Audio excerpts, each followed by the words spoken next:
So I'm here today with Abhishek. वो banking का उस time culture चल रहा था, उस time तो बहुत मार थी. So then the reality hit. Who is also an alumnus of IIT Kharagpur. Running a startup humbles you in ways that you can't even imagine.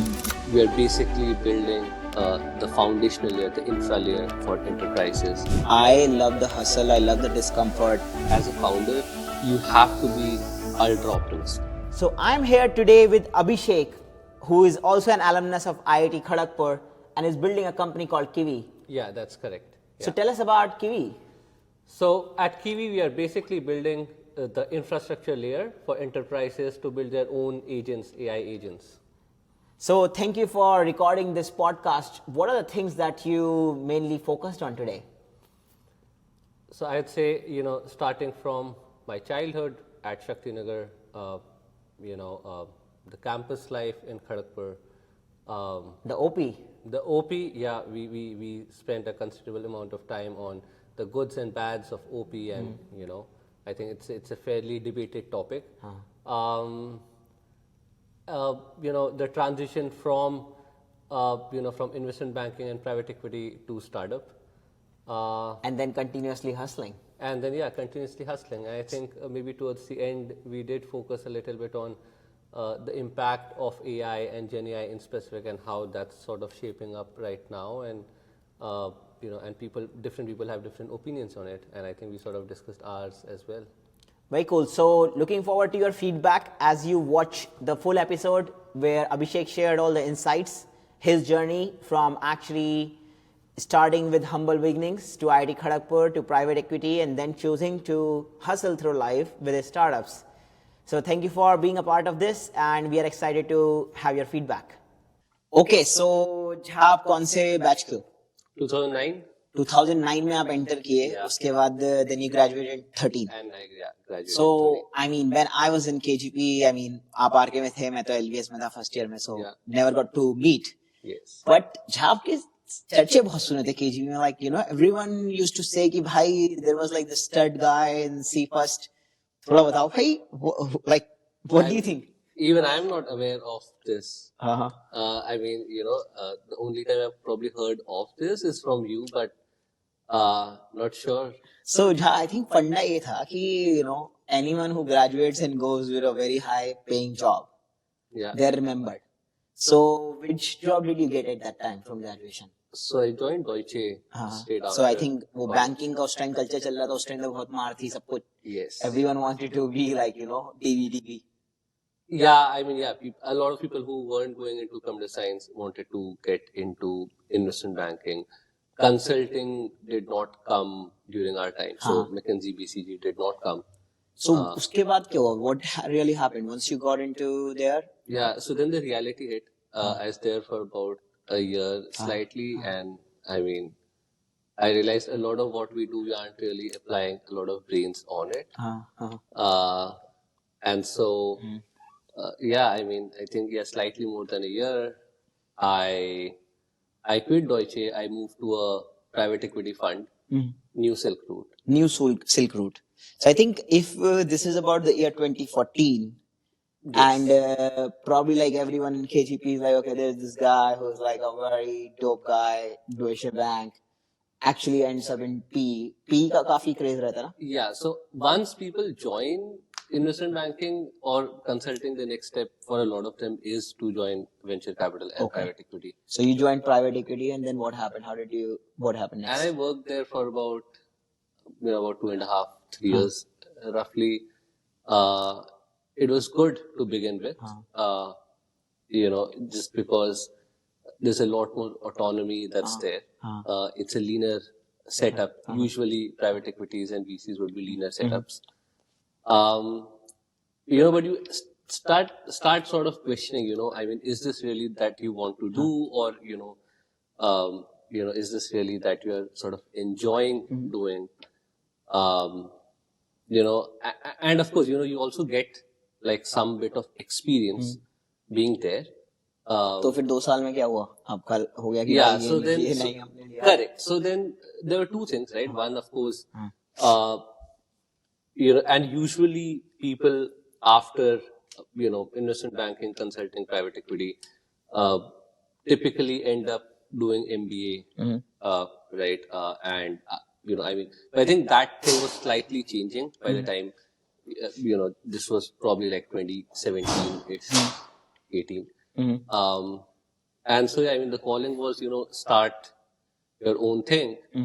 Uh, and so that's what we ended up doing, right? We started TradeSpace. I started that with, a very dear friend of mine. KGP? KGP wingmate. Right. So me and Udyan, started. ठीक है अब थोड़ा we went really fast. What I want to do is really go into now. Let's think about you as like a kid. Sure. You're from which city? So my dad worked at NTPC. Technically speaking, I've been at a bunch of very small townships. Korba, which is right at the heart of Chhattisgarh. Shaktinagar or Singrauli, which is about 200 kilometers from Varanasi. Right. So a bunch of these places. You're UP guy. Yes. Yes. So UP guy, Shaktinagar. I mean, you were very good in studies, I guess, at that time. Yes. So how did you get it? What was like your IIT thing? Yeah. So there were a few sort of up and coming sort of FITZI had just come, but there were like local coaching institutes there that we usually we used to go there. But yeah, I think a lot of people from our batch were sort of doing really well, and so a lot of people in our batch ended up cracking JEE. Right, I had never thought of going to IIT KGP. I in fact rather wanted to go to IIT Delhi, but I think it's probably one of those accidents that accidentally became one of the best decisions in my life. So you would be presented in KGP 2.2. It all happened because you are from KGP, that's right? True, that's true. No, absolutely. And I think all said and done, I think the bond that you end up building in Kharagpur, in Kharagpur, primarily because one, of course, it's aloof. You don't have a lot of city life in and around. And also, I think the second thing is there are certain things that are very unique to us, like people from different batches staying in the same wing is not something that's I entered the same wing, C first, yes, after absolutely. you. Yeah, exactly. So I think मैंने जो सुना है, I mean, whenever I meet people, they say कि Shakti Nagar, there are very few people who are like, just genius minds from Shakti Nagar, and they put you in that. So first of all, congratulations that you're considered like that. I mean, I'm humbled, but yeah, I think a lot of really smart people have been from Shakti Nagar, and a lot of them actually ended up joining Kharagpur as well. So Jha, I think अभी हम क्या करेंगे ना, I want to go more into like your. So you joined KGP, you were like a stud, in C first. I mean, no, not really. I was actually into sports a lot early on. So I played racket sports, and I ended up captaining the inter-hall badminton team for RK Hall. But yeah, generally into sports, a lot of hall activities, I'd say. So tell me, what's your opinion on OP? I mean, I think it should be there. I think it definitely helped me in terms of my personality development, in terms of how not to sort of be fearful when you're addressing a big crowd. So Jha, like when I, even from my perspective, like I think I learned a lot in OP. It helped me like get confident. Yes. But when I talk to like different types of people, different people have different opinions, because there are some people who are like facing the extreme impact of OP, like their personal life, and they're not getting advantage out of it. And I mean, there is no doubt there are both sides of OP, good seniors, bad senior, but yeah, the culture helps. Yes. So क्या लगता है भाई, OP, how do we actually make sure there is a good OP where it actually has more advantage than disadvantage? See, I think, and this was available even during our time. I think if someone wanted to opt out of OP, you could opt out of it. I think like in most things in life, you would have maybe some bad characters, but I think the amount of benefit that it probably provides So for the audience, like OP is like simply more of a humble form of hazing in some form, where the seniors actually help juniors in like their confidence building, involve them in different events. Now, not gonna say there are like not negative sides of it, where some seniors can go to extreme, because human mind is crazy. You cannot control everyone over a same wavelength. But I think there are a lot of people who get benefit out of it. Like it helps them learn how to speak in English. It helps them explore new sports with a little bit of push from seniors. So I think more of like finding a better way to. Exactly. I think more of finding maybe hidden skills. I think a lot of I still remember in our batch, there were people who ended up playing like inter-IIT hockey and other sports, Because of just and they picked their hockey stick in the college. in the college. Right. So I mean, just in those 2 years, they were able to go from like just starting up to probably one of the best in Kharagpur at that sport. And I think a lot of these things become possible only because of A the little bit of bonding. push, Yeah, I mean, a little bit of push, a little bit of inspiration Yes. from seniors. And then I think I don't necessarily think for the majority of the seniors as well they have any ill or bad intention when they're sort of taking OP. It's more of like you mentioned, right, just pushing people or pushing juniors to sort of face adverse situation, and so be ready for when there's adverse situation in life, stress in life. I mean, I think now I'm like just thinking about like it's like more of for a senior to know to read the room, where they are like, okay, this is enough for a junior. Absolutely. The better they can do it, Yeah. the lesser the extreme cases are. But overall, there is a good benefit Absolutely. of OP. I mean, I would assume if you ask most most alumni from Kharagpur, I think most of them would probably agree that the amount of benefit that OP has done for them In building confidence, in building like confidence, in building bonds. I think you probably build bonds for life, and that's not just in your batch. That's KGP across. is all about community, like the Exactly. friendships that you build out there. Yeah, I mean, So going back, you were like in pre-final year, Yes. got this job at DB, joined the banking, got into this very cool new Silk route. I think you were famous because there were very few people who were able to get this quickly into such a P kind of environment, because everyone wants it from that domain line. yeah. But then you were like, कि भाई मैंने कर लिया, this is it for me. I want to do my startup instead of going for an US MBA. That's like a bold move. Yeah, I mean, I think end of the day, a lot of people did MBA and then ended up starting as well. I just feel, I think still for most people in India, I mean, even here, even in the US, but in India, I think doing a US MBA is like a big investment. It's probably like a couple $100,000. And, so if you go that route, you probably, I mean, once you graduate from the B school, maybe at least for the next 5 to 7 years, you have to. So once you get into this MBA route, 2 years, first of all, you give in, and then you have 5 years of like paying off the loan. Is better Exactly. saying. Okay, so you're like committing for at least like 5 years. You're committing for at least 5-7 years. Okay. That's the best case scenario, I would assume. Huh. And I did not want to do that. I mean, there were of course things that I saw and learned at New Silk Route, and I felt there are gaps in the fintech market, that we could, possibly work So and now solve for. you started the startup. Yeah. How long did you stick in that startup for? About 3.5. 3.5 years. How did it go? What really happened? So, yeah, I mean, I think the first one is always the one where you learn a lot. I think we of course did end up making mistakes at our end. I think we focused a lot on the product, on the tech.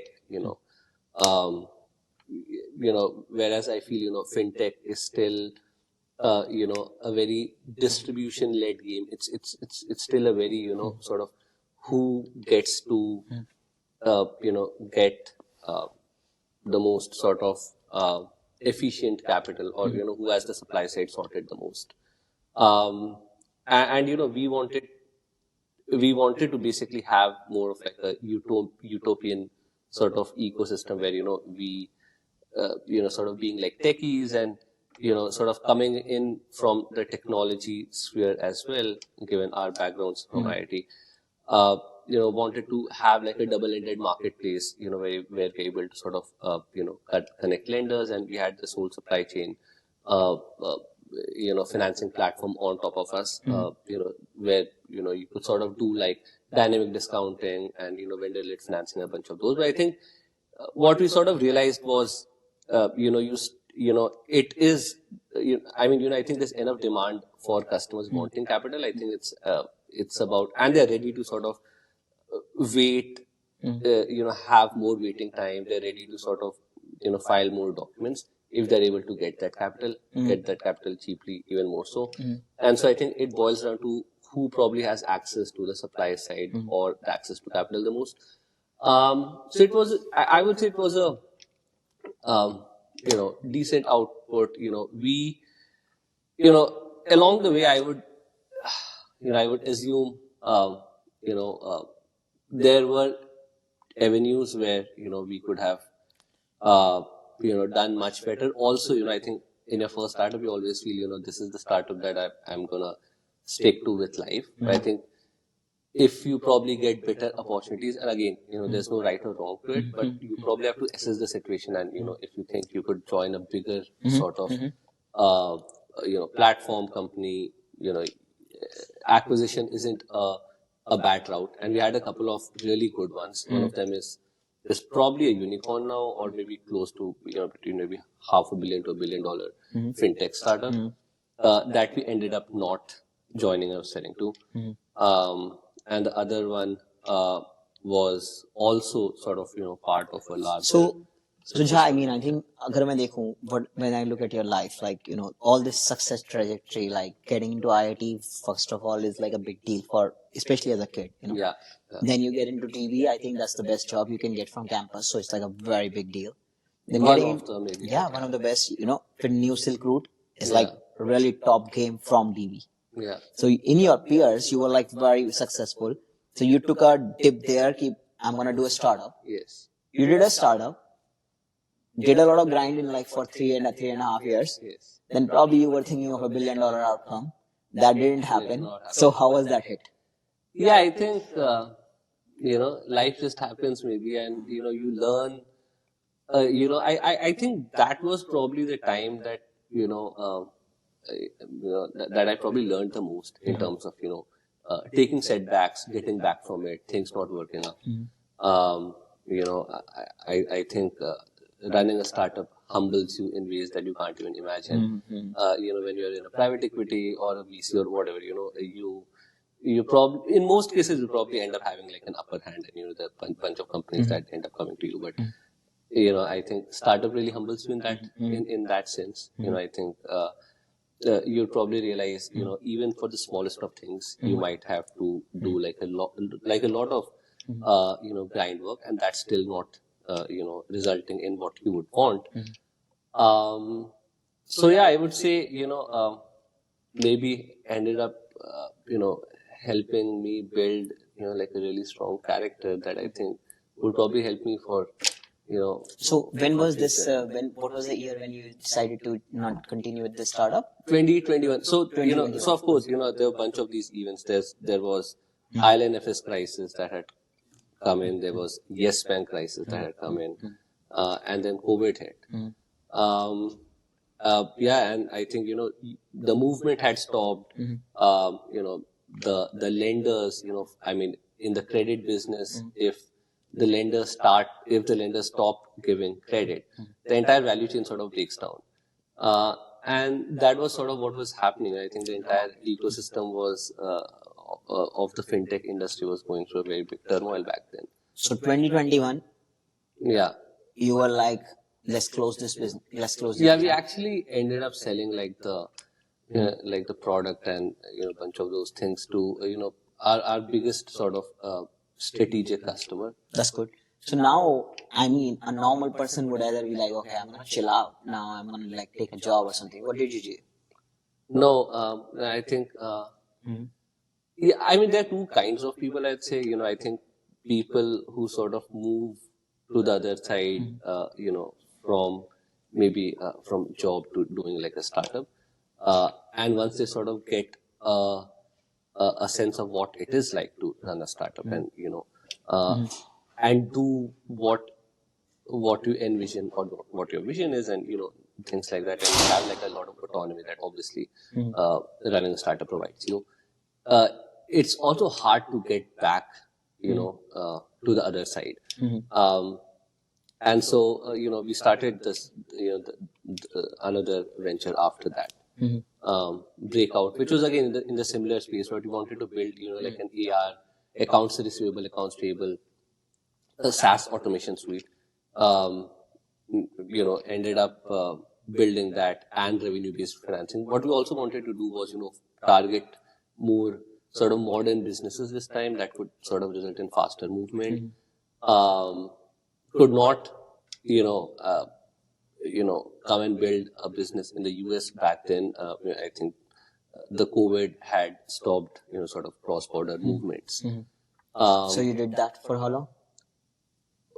For about 2 years. We scaled that, we raised some seed capital, we scaled that, had, like CureFit as our customer. There are a bunch of these customers that were there. We focused a lot on these direct-to-consumer brands and roll-up aggregators. And then what do you do now?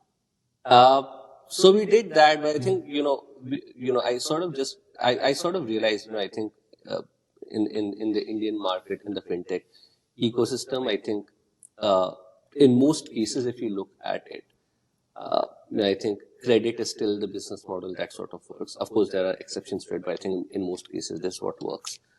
And so it's not so much about technology there, but I think it's about, I think it's about, getting the supply side really well and, those kind of things that matter. And, but did not want to do that, wanted to build something that's sort of, more tech focused, deep tech sort of thing. And we were already, sort of exploring a little bit, of GPT Neo, GPT J, which were sort of more open source versions of what we now have, So what are you building now? GPT 3.5 and 4. 3.5 and 4. So now, I mean, I'm one of the co-founders of Kiwi. We are basically building the foundational layer, the infra layer for enterprises to build their own agentic workflows across different business functions, sales, marketing, customer support, could be cross-functional as well. So who is like your ICP? So our typical ICP would be, CTO, head of business, or head of innovation at enterprises who want to sort of, embed this agentic workflow to automate and, sort of make processes more efficient within enterprises. Very cool. So you just like saw that, okay, the Gen AI movement is happening. FinTech, Yes. you were like, okay, this is like not a very credit-rich business. Correct. Most of the businesses are like that. You were like, okay, maybe that is not the play I'm interested in. Yes. So you're like, let's get into Gen AI. Let's get into pure tech, and of course, I ended up spending, I ended up spending, the last, maybe a year and a half, doing a lot of research at my end as well. So if I understand this, this is a lot of hustle you have done. Yes. And this is very different from the lifestyle you were living. Yes. Ush time you have a lot of cash. Correct. New Silk Route, you had a lot of cash. Yeah. Crazy amount of cash. Yeah, I mean, I'd say, I mean, you lead a pretty, comfortable lifestyle. Comfortable lifestyle. You gave up all of that. Yeah. Did first startup, hustle. Second, hustle. Yeah. Now hustle. Yes. So it's like very different from what you were living. Like, how do you look at it? Yeah, I mean, of course, along the way, you could, of course, think of, there were times where you could have had, better outcomes while doing startups. But I would say, there are no regrets. I think I absolutely love what we are building at Kiwi. If I were to do this all over again, I would probably do it the exact same way. Maybe not make the mistakes that I did in my startups, but yeah, maybe the only thing that I would have done is get into startup earlier. Earlier. Okay. So you are saying even like that comfortable life that you lived for 4 years, you are like, maybe I should have done before. Yes, yes. So you were like, okay, this I'm made for this hustle more than I'm made for. Yeah, I think you probably know what you enjoy, or even if you don't, you probably do a little bit of A/B test. You do it with most things in life, and you get to know what you enjoy. And yeah, I mean, I love building products. If customers use it, nothing like it. But yeah, I mean, so. And then you can see, how people are using your product. I think there's a very different sense of satisfaction just to see, you run your startup as well, right? And when you see, people using your services or people using your product, I'm sure, there's a very different level of satisfaction that you get. You feel like what I'm realizing is you're like, I love the hustle, I love the discomfort. Comfortable life is good for me, but maybe not made for me. So 9 to 5 is not made for me. I would rather be hustling, and I would want to hustle even earlier. Yeah. Yeah. I mean, yes. And, I wouldn't say, okay, so I think hustle is what is required probably. And a lot of people hustle in their jobs as well. Right? I think a lot of companies now give autonomy to the extent where people sort of run or become like micro entrepreneurs. So not so much of a hustle, but I would say, I feel this is what my calling was. And, also to the question, why Gen AI or why this? Because I think, if I ask myself, a question, what is the industry that I would want to be in and work on something for the next 20 years? I would say this is probably the industry that I would Because want you're to on the be top of technology, like whatever is yeah, happening. it is top of the technology. It will probably change things, in a lot of ways that we haven't even envisaged right now. And a lot of changes already started to, sort of happen. You talk to people in a lot of these big tech and generally tech companies, and just the amount of things that have been automated because of co-pilots and AI being able to sort of create boilerplate codes and stuff. You just see a glimpse of what the potential is. So where do you live now, Bangalore or SF? So I split my time between Bangalore and SF, roughly about maybe half and half. Half and half time you split across these two places. Yes, yes, So you have a house in Bangalore? yes, You have a house place in Bangalore. Okay. And you have your brother here who lives. yes. So help me. So I mean, even from that perspective, like you are like hustling, making things work, staying with your brother. How do you like? I mean, does it like sometimes make you like feel, कि भाई, I mean, maybe comfortable life I could have, like a little different level of different type of lifestyle. I mean, obviously, there are times when things aren't going well and you're frustrated and maybe you think that. But I think, I think being a founder is about, you probably win and lose multiple times in a day.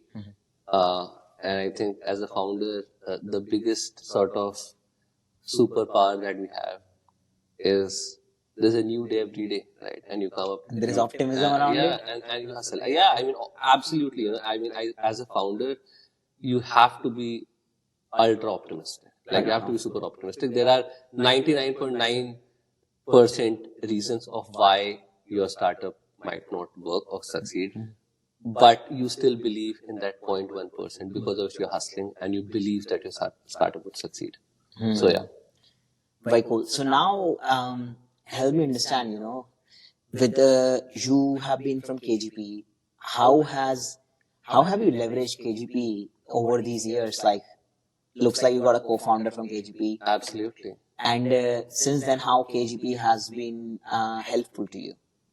I think along the journey, if I look at, right, I think, first of all, I would say, uh, the people that you meet over there for the 4 years, 5 years, a lot of them, really become like a family for life. So it's like a family away from family. Uh, Also, generally, otherwise, I felt that, whether batches junior to you or senior to you, right? I think there's a genuine sense of bonding, between people. I mean, you probably generally just light up if you hear, oh, the other person is also from Kharagpur. Right? So, I think along the way, when we are doing startup, even now when while we are running, Kiwi, uh, there are, alums, in great positions, but at the same time, they're so approachable. Um, right? There are juniors in college, that can just get stuff done for you. Hiring interns, so many things, right? Uh, so, I would say, a lot of things, when we were running a startup that was India based, right? And now we are running a startup that's US based. And so just understanding, what's the GTM strategy here, how to probably target customers, investors, I think a lot of, a lot of alums from KGP have really, helped, supported, guided in all of these, things. So yeah, I mean, like I mentioned, right? I think, the kind of bonding that, as KGPians we have, there's probably no other institution that sort of has this kind of bonding. So Jha, like when you now split your time in like here in Bangalore, a lot of people feel like SF is like going at a crazy speed in Gen AI. And when I'm here, I keep hearing that Bangalore is like the Silicon Valley of India and it's progressing very well. Yeah. What do you feel like is the gap, especially from a Gen AI perspective, in what you see in SF and what you feel like is missing in Bangalore? So I would say, I think, technology wise, I would not say that, the engineers or the developers there. I think anyways, the information is fairly democratized now, over the internet. So Bangalore also people know everything about what is Gen AI, open source and everything. Yeah, absolutely. In fact, I think some of the really cool products also come out of, the Indian ecosystem, not just Bangalore, but the Indian ecosystem. I would say though, I think the most advantage that I feel, uh, and the reason that why, I sort of split my time is the closer you are to your customer, the more you have an understanding of how they think like and what is it that they want, right? So if I am building from Bangalore for the US market, if I'm building from Bangalore for the Indian market, I don't think you necessarily need to be in SF. But if you're building from Bangalore or for the Indian market, but if you're building from Bangalore for the US market, then, I mean, like they say, right, the closer you are to your customer, the more you sort of understand their language, their needs, their requirements. Right? And I think that is the biggest sort of gap that is there if you are building from Bangalore, for the US. Got it. So you are saying is just being close to your customer is like main difference. Absolutely, because I think I think end of the day, you can build, all sorts of products, but I think the adoption is really down to whether your customer appreciates the value that you are seeing in that product. So I mean, I think nowadays I'm seeing like sales teams also sitting in Bangalore. I mean, I met another KGPN who's like building the whole product out of Bangalore. Absolutely. So he's literally just like based in India. Yeah, no, I mean, if you look at, if you look at, bunch of these companies, Rippling, Deal, there's so many of them, right? They probably have their biggest office outside US in Hyderabad or Bangalore or one of those, right? So I don't think there's any startup, any US or, global startup, but specifically maybe US startup, that does not have team in a team in India. So this is like more of how India is progressing. Like, I mean, what do you think? Like, how the student in India right now should be thinking about like this Gen AI movement is happening. People are in fear about like losing their job. We all are seeing like how knowledge workers are getting kind of automated. Where do you see like future going here? I would not necessarily say that, people will lose their job. Of course, I think, and this is a repetition of probably, I'm sure there are bigger thought leaders that have been thinking on this. So I think it will probably just augment of what people would be using and how they would be working. It is probably the same thing that happened when, computers came or calculators came, whatever. And these are again things that I have also read in, literature and all. But I don't necessarily, but in our conversation also, I don't necessarily see customers sort of thinking of, if I use Kiwi, I'm going to be replacing certain people. I think what they probably are thinking is, if I'm using Kiwi, I'm going to make this person or this employee of my company 10x or 50x or 100x more productive. So that he can take on more creative stuff. He can probably take on like more higher quality, more creative sort of stuff where, AI is still probably not there. I think a lot of these creative sort of stuff, AI is still not So, there. yeah, what is like the end of all this productivity? Like, I keep seeing like everyone wants to be more productive, everyone wants to be more impactful. Yeah. Right, Yeah. there must be like more of an end to all this productivity. Like, where do you see like the spiritual side kicking in? Yeah, I mean, I think people will probably have more time with them if, you know, if virtual digital agents and robots sort of take a lot of the mundane tasks that But we then have what been are we doing. gonna do? Yeah, exactly. So I think people will have more time, they'll probably create more content.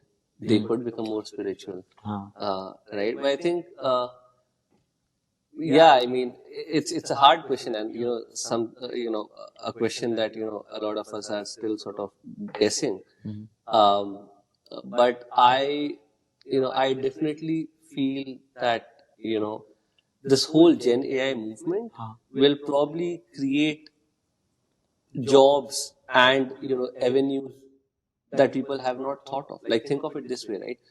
Creators now, I mean, because of the past movements that have happened, whether that was mobile, internet, so on and so forth, uh, right? And then you had these, reels and all of those things coming in, right? Uh, but you have like a legit creator economy now that, people So did not. it didn't exist. Okay, let me look at it this way. Okay, so media was there as a separate pillar in the world. Media changed into content creation. Everyone is a content creator, like their own media empire. People are building electronically, Yeah. building trust for themselves, and just like creating a very big channel for themselves. Okay. Now this was not there in the past, so this is like a new job that got created. Now, consumer and creator, they both are go together. There is a consumer. So it was a movement where 1 or 10 media people were distributing to the whole population. Yes. Now there are a ton of people, more, let's say millions of people distributing to the rest. Consumer overall remains the population of people who are not creating. So it's the difference is just like how it is split in a way. So it's not like there is a new consumer that got create. It's like maybe doing something different. Just like it's just a change in how it has happened. Yeah. So, I mean, the way I would probably look at this is, you probably have a lot more avenues to consume content. I think with all of these things happening, I think the consumer has more power, the consumer has more, decision-making power in terms of what he or she wants to consume as content. So that is choice. That's a choice. Yeah. So it's like that choice wasn't there, right? I mean, when we were kids, whatever used to come on the cable and on the TV. Shaktiman was in Doordarshan and like couple of other TV channels. There were Yeah, like two, exactly. three options. Now we have more options. Now we have OTT, right? It's not even like you don't want to watch ads, right? You have OTT. You want to watch What is OTT? over the top, I think, but basically Netflix and Amazon Prime and Where you don't need to and watch. Disney Hotstar, but also you can watch it at your own convenient time. Earlier, if a show was coming, say, from 9 to 10 at night, you had to watch it from 9 to 10 at night.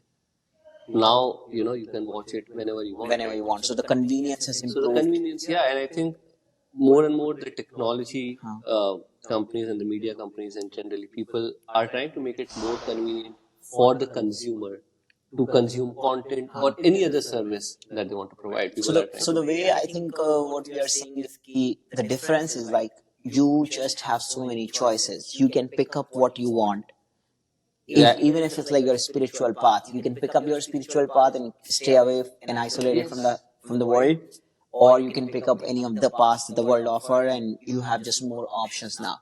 Absolutely. And even in the Gen AI world, post Gen AI world, you just have so many choices where you would be able to decide what you want to do, and you would have a lot of time, and then you can decide. I mean, like I'll give you an example, right? And maybe it's a very utopian sort of example, but I mean, a lot of people, um, have health issues, back problems, bunch of those things, because they are sitting in a particular position or whatever, with sitting for long hours at work. If you sort of had AI sort of automate a lot of this, maybe people will end up spending more time on outdoor activities, different things, like you mentioned, could be spiritual activities as well. So it is not necessarily something that is, that will, make life worse off, and I think it is, probably this will, this will unfold over the next, few years. But I think it's like a double-edged sword. And I think it's down to how you sort of, use this as a technology. End of the day, it's a tool. It's a technology. And it's on us to sort of decide whether you want to use it in a good I way think or a bad way. I love this. I love this philosophy because as a human being with empathy and care, I mean, I am all about like, okay, everyone should have choices, and we love democracy for that reason, having power for everyone. But the thing that I get personally scared about is a situation where there would be people who would not be able to take care of themselves, or there is not enough money for them. And in a country where I'm like very much on the capitalist side, I mean, I see people not able to pay for themselves, or like, they don't have enough money, and then I mean, government is supporting them. But that's where, like, we as a human, as a civilization, do not want people on the street. Absolutely. But see, think of it this way, right? People were equally scared or, similarly sort of scared, when computers came. That computers will take away all the jobs, but it ended up creating more jobs. Just that people were operating computers. By the way, how do we say that computers ended up creating more jobs? How is it measured? I mean, it's not. I mean, think of it this way, right? More people joined workforce, but more people started working. More people joined knowledge workforce. Correct. I mean, I think if I remember this example of like, just like agriculture is like the most inefficient in a way where 50% of the labor we are using our hand to do stuff, then what is it? Services is the one above, and then there is like the whole, maybe like a digital economy comes into picture as a third one, which is the most efficient one, where we don't have to do, or knowledge workers don't have to do all the work. So in a way, yes, it is like the most optimized version of us not having to do it on the ground, while a I system mean, does it. even there, right? I mean, if you're talking of agriculture, people probably used to, uh, do like plowing and stuff on their own, and then you had tractors, and then you had something else, right? So you have always had technology sort of make life, more beneficial, more efficient, probably reduce the amount of workload on humans. And I think this is what Gen AI would also do. But at the same time, it would also create avenues for more things, maybe different types of jobs. So in a way, what we are saying is what is happening now over years is like more choices for people to Correct. choose things. And the other thing that I feel is, I think, maybe, pure autonomy or pure automation will still take some time. I think what a lot of people, like you mentioned, knowledge workers would end up becoming is they would sort of become like supervisors who are overseeing what these AI agents are doing, right? Versus them having to do a particular thing, right? But it's not like you're removing them. So You're now, just so Gen AI is kind of impacting every industry we see here now. Now, if I think about being a student on campus, Yeah. you know, I mean, I'm studying in my first year, second year. I mean, anyways, I was like just copying those notes to pass the exams. Yes. But here now I'm like seeing Chat GPT, which can even do more better than I was able to do. Correct. What should be my approach in like college now? I think that's a that's probably a bigger question for the institutions Uh-huh. on how to sort of handle this, because ChatGPT and Claude can sort of do a bunch of these things. Yeah. I think as someone in college, as a student, this aside, my suggestion would be just become comfortable with these tools and Gen AI in general, because no matter what industry you're in, no matter what you end up joining, even if it's sort of I mean, I would say these people are not even just like good at it. They are like even smarter than us because they are just like the. and they're going to become more smarter with time, right? OpenAI is coming up with a newer model. I'm sure I mean, this battle is going to keep on continuing. So yeah, definitely they're learning about it. But then there is the gap between where there is a professor who's teaching, who's at a very different frequency, who is not ready to accept all this, and they are like now in fear about whether to feed the needs of the professor or whether to take care of how the world is progressing. Yeah, no, I mean, I'd say, the human to human empathy is something that would, still exist. No AI or Gen AI for that matter, can sort of take away that piece. And so when a student sort of having, um, a conversation with a professor when he's finding it hard to sort of understand a particular concept, AI is going to be very robotic about it, probably. Which for certain things are good, but for certain things are not. Like, no matter, what you say, you can never, like, I personally feel it's very hard to sort of replace the work that a psychologist does, right? Because, the psychologist patiently hears your story, probably, there's a sense of that human to human touch that is there. And I don't think, Gen AI can really take away that piece. And I mean, end of the day, it's smart, but it's still garbage in, garbage out. End of the day, it still cannot reason the way we do. The cognitive reasoning is not there yet. Yes, people are saying it will probably be there in the next 5 years, 10 years, whatever. But we are not there yet. And the emotional angle, the empathy, the human to human touch, that I think is a lot more far off, if at all that is possible. Got it. So now, we talked about all the good parts of life here, about like, oh, we are really optimist. Yeah. But there is a real life, real life living here. Yes. There is a mental health crisis probably all around the world because of overconsumption of whether it's the content or just like seeing the good story. Yes. We don't talk about the real story. We don't. Yeah. Why do we not talk about the real story? No, I mean, it's not like we don't talk about it. See, this is what I feel, right? I mean, excess of anything is bad, and so is with consumption of content. Whether that's in form of reels, whether that's in form of content over OTT, and so on and so forth. And so, yeah, I mean, I think it probably boils down to, like I mentioned, right? I mean, any and all of these things that you look at, end of the day, they are tools. and it boils down to the individual person. But I mean, are we like missing out? So it looks like so there was no literature, like there was no literature about how to use these technologies. They just came into our eyes. Yeah, and also, yes, you're right. I mean, as a matter of fact, the companies who are creating content or who are distributing content and have people creating content on them would always want to maximize, So who is on the side of me as a human being?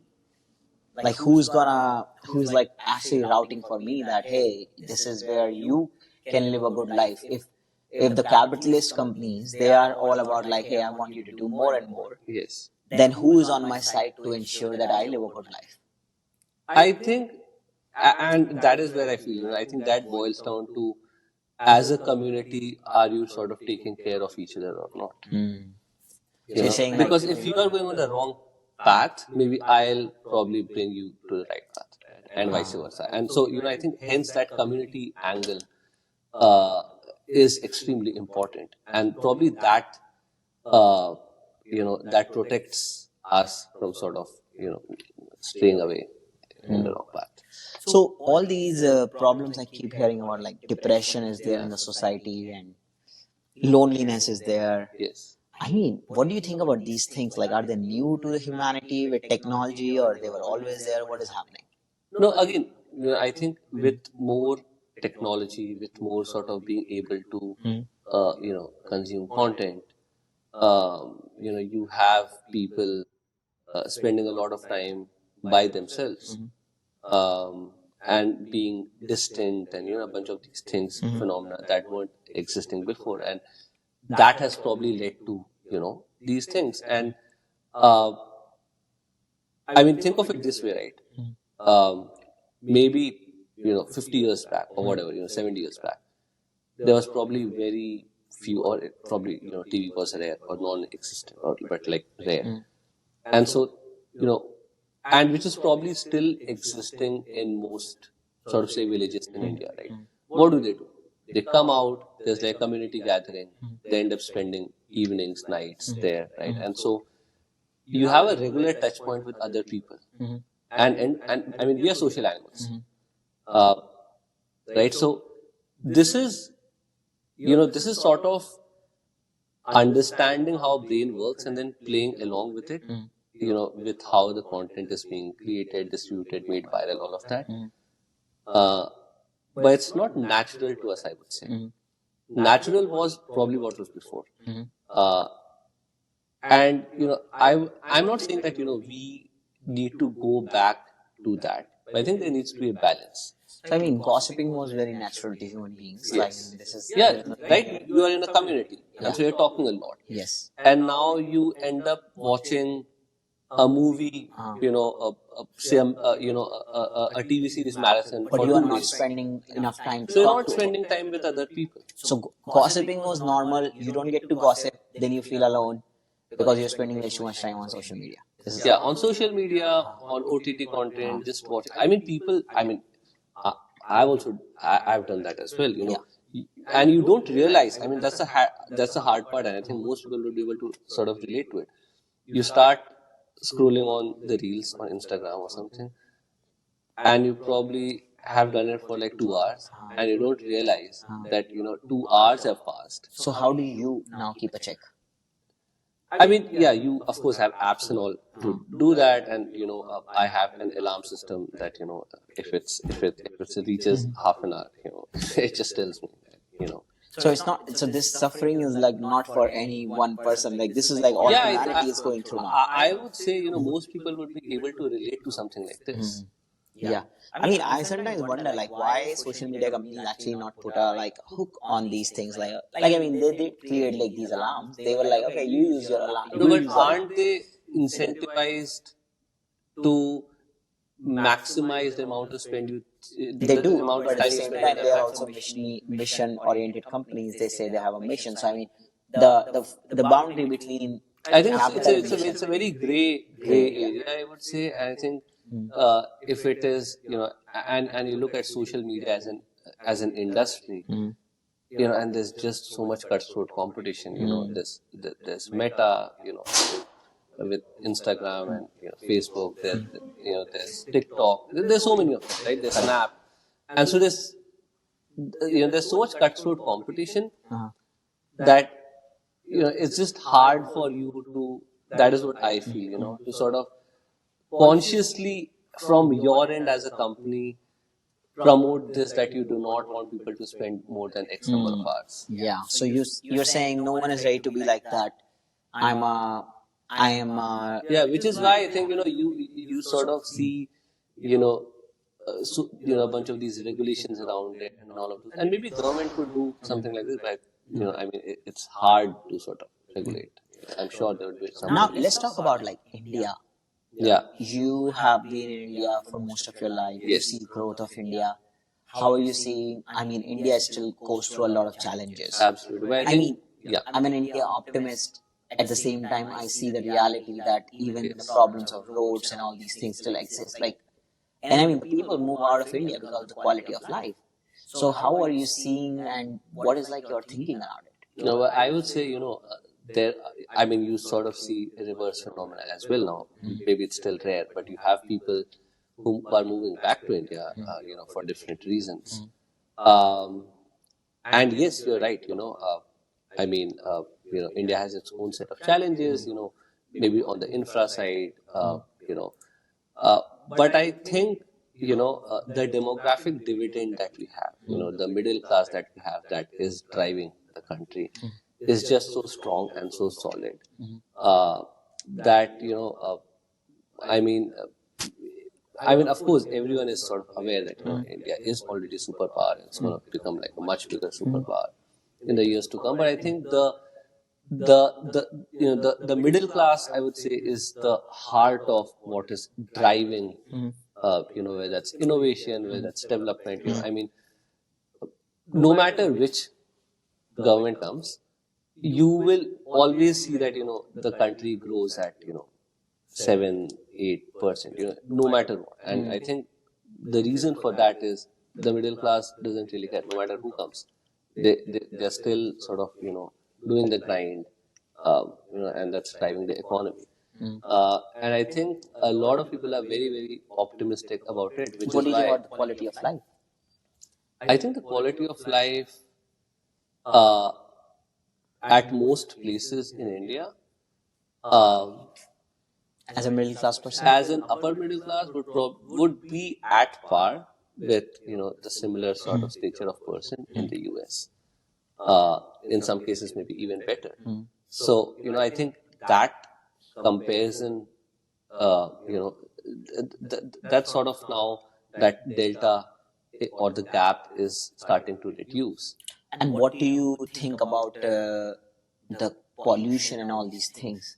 And why are entrepreneurs not solving these problems? Yeah, I mean, these are, of course, one harder problems to solve. They probably take a lot more time. You probably need a lot of government support and, infra support as well to solve these kind of problems. But I'm sure there are, there are entrepreneurs in India who are solving for, climate change and, and pollution and, waste management and a bunch of these, which are very core to sort of, overall development of the infra as a whole. So, Abhishek, like, tell me, like, down the years now, like, I mean, you're building the startup. Yeah. I mean, I think I have always seen you as like a great leader from KGP. What's like your long-term plan? Yeah, so I think for me, again, like I mentioned, right, the long-term plan is, of course, to be,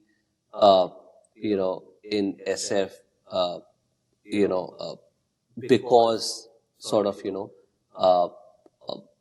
our customers being here, and, sort of spending time back home in India as well. I think India will always be close to heart and, And what are the causes that come to that you are passionate about beyond this startup, where you like care about and you want to give your time or devotion down the road? Yeah, so I think education is something and I think if India is probably growing at X, it could grow at maybe 2x if, if education is provided to the lower strata. And, I think education is probably that one thing that I feel can just change the fortune of family and generations as a whole, even if one person sort of gets educated. So education is one that is deeply close to me. I've been involved with, organizations and NGOs that have taken initiatives. We did one as well while we were in Kharagpur. So education is one. Healthcare is another that I feel, I think up till maybe middle class, lower middle class, the healthcare is fine, but you go below that, and the situation isn't great pretty much anywhere in the world, or like most places, but like neither in India nor in US, I would say. And, the reasons might be different, but the fact of the matter is, it's just not there to the quality that it should be.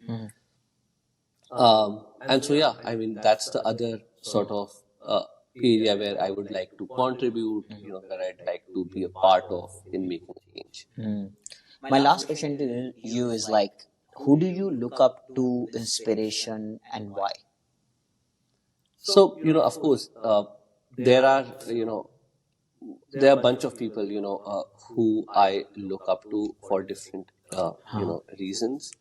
And there are things to, learn from, and how they have, sort of, led their life, whether it's personally, whether it's professionally. Right. But I think one person, if I have to say, I mean, I keep reading about him, a lot, and generally, sort of look to him as an idol, or someone, even if I, that I sort of even try learning from, and even if I get like small part to where what he's achieved, it would be great. This thing, but Vinod Khosla, I would say. So Khosla is like a legend, OG to you. Yeah, You are like, he's like a he's like a legend, and what do you like about him? I think generally, so few things, but I think one of the things is, I think,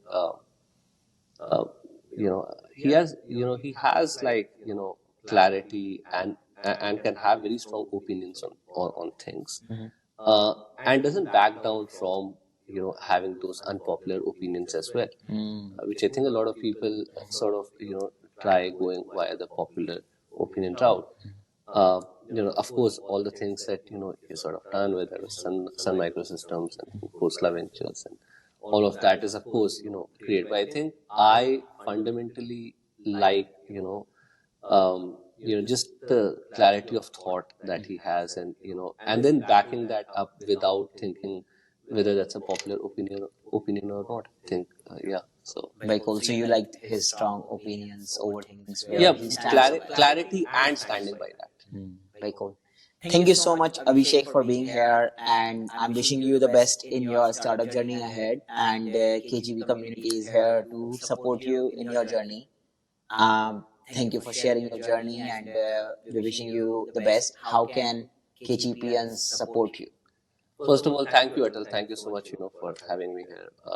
Always pleasure, not just, over here, but, to meet you whenever I'm in the Bay Area. I know you are doing great things, for not just KGP as a community or just IIT as a community, but I think in general, the Indian American community that's here and across the globe. So, kudos to you for that as well. And, thank you so much for having me. On what I would want from the KGP community and in general, yeah, I think, more, guidance on what we are building. I think, what we're trying to do in the GenAI space, and some of those things are, fairly researchy based as well. Would love to sort of, get connected to people that can give us guidance on that, and also, because the US GTM market is still something that we're sort of figuring out. I think, people who can help us on how to crack the US GTA market, how to crack enterprises here, how to understand their their psyche or the people there. I think that would be something uh, where we would love to sort of have some help. Thank you so much for being here and looking forward to feedback from everyone about this podcast, how we did, and we look forward to bringing more and more KGP leaders, what they're building, their struggles, their success, everything here. Thank you for being here with us today.